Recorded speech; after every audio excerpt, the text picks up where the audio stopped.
Johnson, unaweza kuniambia ni kosa gani nimelifanya kwako? Kosa langu mimi ni kukutambulisha kwa rafiki yangu? Niambie, nataka uniambie. Kufanya kosa kabisa kunitambulisha kwa rafiki yako, na wanawake wengi hamjui hili. Sisi wanaume huwa tutafuti mahusiano, ila tunatafuta mwanamke aliyekuwa bora kwenye maisha. Na katika tafiti zangu nilizozifanya, uchunguzi wangu, rafiki yako ana details zote za mwanamke nilikuwa namhitaji kwenye maisha yangu. Kwanza kabisa, ananisikiliza.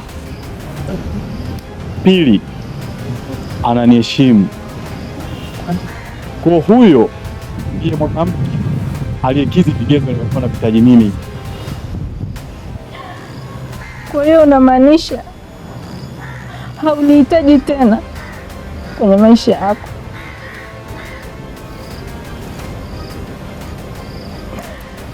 Haunihitaji tena? Nakuuliza, haunihitaji tena?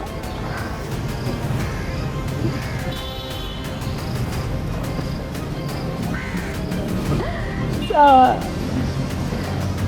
asante.